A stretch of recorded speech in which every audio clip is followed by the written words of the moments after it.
The Winter Train by Susana Izard and Esther Garcia. Dawn was breaking in the northern forest as the leaves fell from the trees. The animals woke up and started to pack their bags. "Help, I can't find my toothbrush," said Wildcat worriedly. "I need another suitcase. Can anyone lend me one?"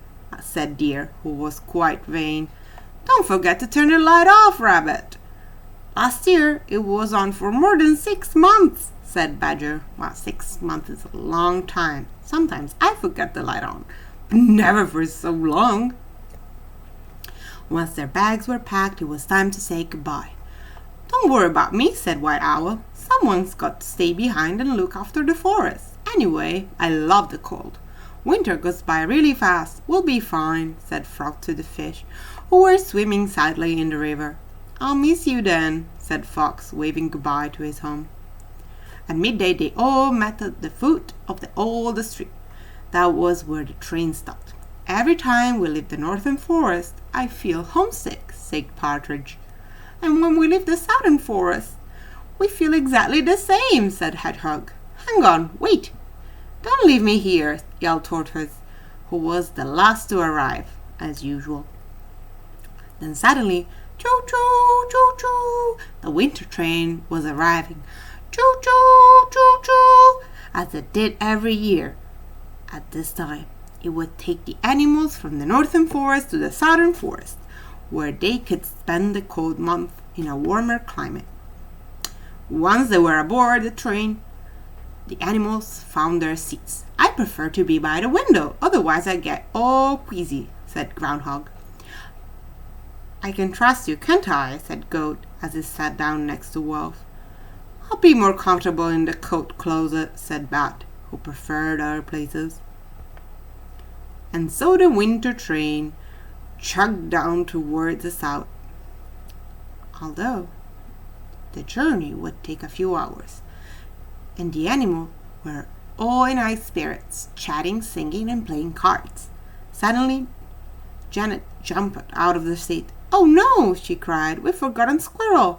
We've got to go back and get her." "But if we go back, we could get trapped in snow," said Beaver, pointing to dark clouds outside the window. "We can't leave Squirrel behind. She can't stand the cold," said Ferret. "Well, that's settled then. Let's go find her," said all the animals together. The conductor brought the train to a halt and turned back. "I got colder and colder, and the first snowflake began to fall." When they got back to the northern forest, the landscape was covered in a blanket of white.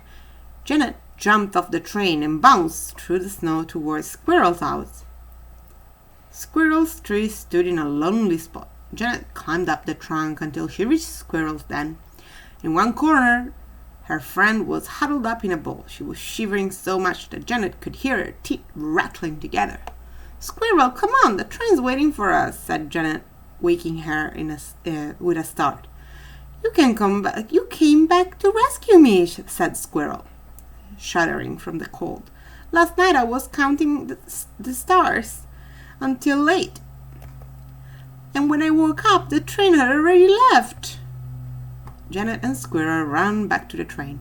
On seeing the Squirrel was safe, all the animals jumped up and down with joy, and smothered her with hugs and kisses. The conductor started up the engines once again, but he had snowed so much that the train tracks were completely covered. They were trapped. The sun was setting behind the mountains. It was getting colder and colder, and the animals began to lose hope. After thinking for a while, Bear had a good idea. "Let's try to clear the snow off the tracks. We can do it if we work together." And so the animals jumped down from the train and began to clear away the snow. Bear shoveled great clumps with his huge claws, while the smallest animals cleaned off the rest of their paws and wings. Soon there was no snow left on the rails. The heat of the motors had melted the snow closest to the train. Some of the animals also helped by pushing the train from the back. Then suddenly, choo-choo, choo-choo, the train started to move. Choo-choo, choo-choo. The animals quickly jumped back onto the train and returned to their seats. "They've done it." Night fell over the northern forest. As the snow covered the trees, Squirrel was still curled up, trying to get warm under Eagle's huge wings. The animals smiled, satisfied. Some of them were holding paws while others were fast asleep, snoring quietly. Meanwhile, the winter train chugged through the dark, dark night, through the freezing air, towards the promise of southern forest. The end.